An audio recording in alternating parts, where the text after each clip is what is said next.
Zviri ndadzoka zvakare nedzimwe nhau dzikunetsa kutsvakwa ndikuita kudai nyaya yekutsanga yandaona mukati mevhidhiyo ino inosiririsa zvokwadi. Nhau iyi ndakamboiona regai nditi mwedzi mitatu miviri yadarika iyo, asi handaihwisisa kuti nhau iyi chii chakanyatsa kuitika chaizvo chaizvo. Ndozochiona mapepa kana kuti samanyisi iri kutenderera pamasaisai kumastreets nekumaavhenues. Ndokubva ndagara pasi ndikatanga kuverenga maplantif respondent and what accused.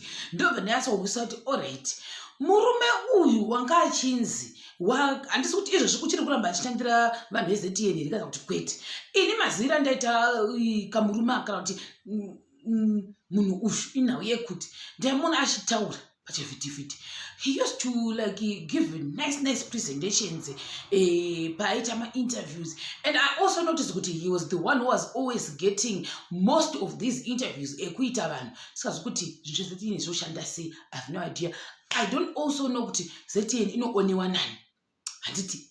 Asi munhu waigona kuta chirungu, kana kuti achirungu handikura nhema, waitaura chirungu chokuti unoita sit down murume uyu.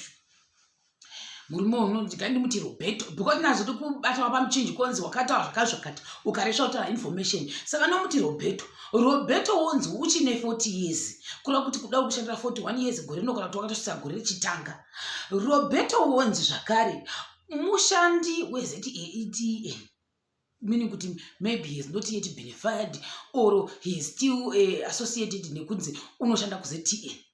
Tobva ipapo konzi pane mwana wakatanga kutenderedza samanyisi yakakanya kuti vedu indinogona singamboiti uchidza pachikoro cheAlawan Wilson akati ndokumbirawo rubatsiro kubva kumhuri yeZimbabwe ndibhadharirwe school fees yangu.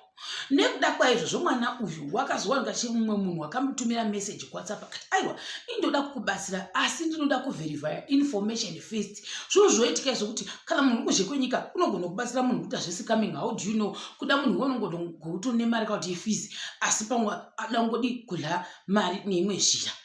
Muona manje.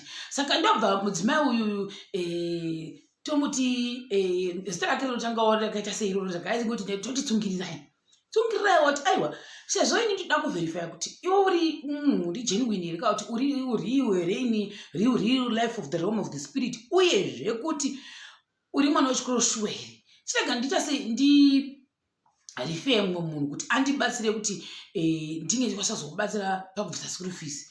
Zvisineiwo mwana uyu wepaAlawan Wilson ndokubva arifeyiwa kunani, kuna iye Roberto unoanga achitaura achiita interview paZTN. Roberto yondoti aiwa chiuya kunokumba kundofunga kufulatiro rangatsaurwa kumaavhenyu iyi. Mwana wao osvika paAlawan Wilson kumba kwaRoberto. Wasvika kumba kwaRoberto kuya wakasvika akaona vakomana vadoko vaviri vechidoko vakagara pasi vachiona chivhitivhiti. Asi mwana musamanyisi taurwa vaiona chivhitivhiti mamuvi aya anoratidza kuti ndevanhu vamwe chete kana kuti verudzi rimwe chete vanenge vaita zvokudanana. For example, murume murume vachidanana mukati mechivhitivhiti, mukadzi mukadzi vachidanana mukati mechivhitivhiti. Asi ndoona sekuti ndofunga apa mamuvi aionekwa ndianga ari murume murume. Ndokubva zvanzi aiwa chiuya tijoine isu pawaini yendarama yatiri kumwa pano naRoberto uchiinvita mwana wepaAlawan Wilson uya unowa muform 6. Izvo zvitsvakwa tikuita zvikanzi mwana uyu ndokubva amboti kwete inangu handini ndokunyengerwa ndofunga namwe wangu ari pawakomana vachiona chimamuvi. Ndokutenda kubvuma kuti alright, no problem.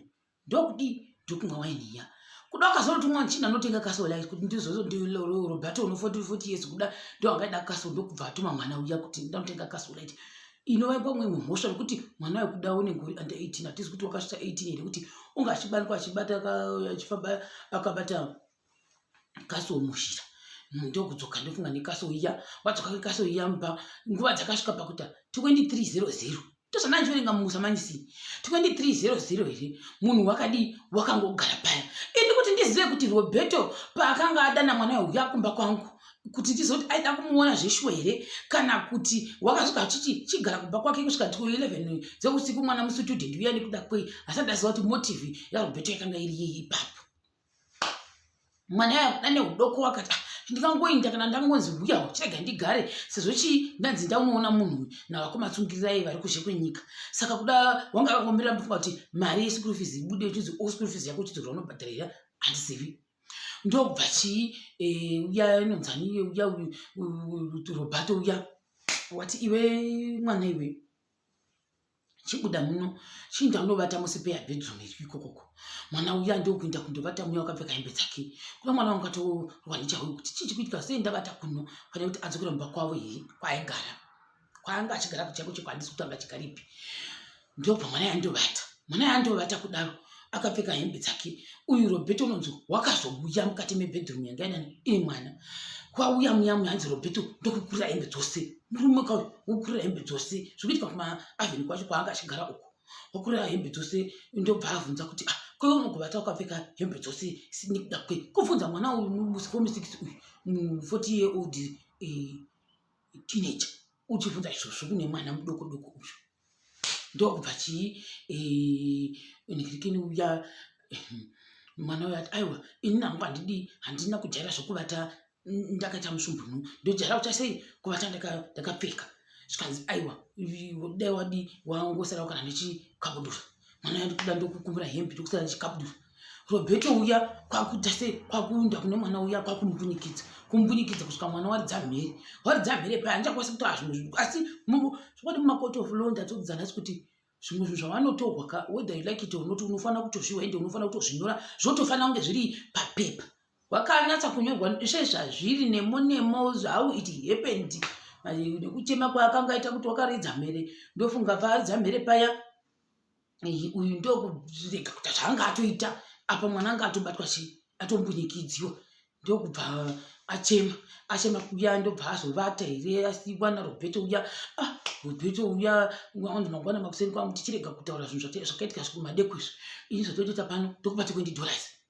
$20 school fees yaanga afambira mwana uya school fees akanyorera unofunga unotomboregulata mulife make kuti ndakanyorera yangu mwadhi wacho paintaneti ndichiti ndoda kutsvaga help yakadai nokuti mupfungwa make mwana hazvichabvi zvakabva zvokwadi mwana achikumbira school fees wochuya kuno kumadheudhe kwandogara kwacho ikoko wombomwiswa kachaso wapedza kumwiswa kachasaka wopinzwa mvumo wokuruswa hembe wapedza kuruswa hembe woitswa nyekera iyoyo inoitwa iya wapedza kudero $20 school fees zvirikupinda papi no hapazvina kana equivalence zviri kupinda ende ndonatsa kutoti pamwe uya aida kubatsira uya unotoregerera zvakare kuti wai ndakarifeya mwana uyu kuna Roberto I should have just referred someone rather than kurufeya Roberto ushikombo undobata mwana chibharo mwana manje ndobva mwana uya wadii wachizoenda kumba kati hanzi handichakwanisi kuita sei kuramba ndichanzana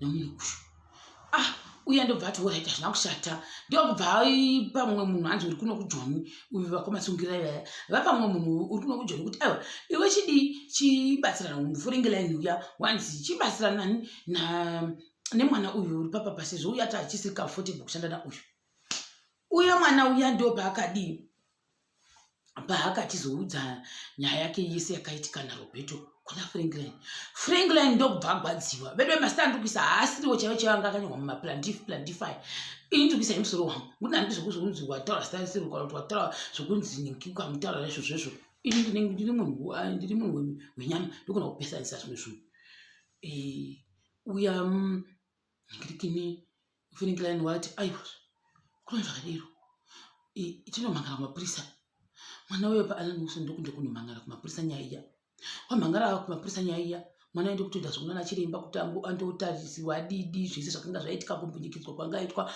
ndokuzoenda kumakoti kwakaendani kwakaenda Roberto nyaya iyi haina kutanga nhasi like I said nyaya iyi ndakairwa kuna naMarch chaiko asi ndaiwana naMarch I was confused kuti chii chakanga chaitika kusvika muzuva ranhasi kati kuti March April May June tamuna June 3 months down the line ndo pandazonatsa kuona explanation yese saka kuti nyaya iyi iri mumakoti kuta kwatiri kuita kudai ndisekuti chii chaitika handizivi. I feel sorry for mwana uyu wakambunyikidzwa nekuda kwokuti wakanga anzi uya enda unoona uyu kuti averify kuti sure unoexita here kana kuti kwete zvinhu zvinombaagwadza saka vanhu vanga kuti veduwe let's go kupage kwake ikokoko aiwa tinofanira kumbomira tikampeni against this ndo homundi hwakashata pane pasine kudenga why munhu adero I don't know I'm gonna put a big disclaimer as well kuti ndamashina kana kuti company ndo zvanga zvakanyorwa mukati mesamangisi saka ndadii ndataura sezvo exactly I don't know.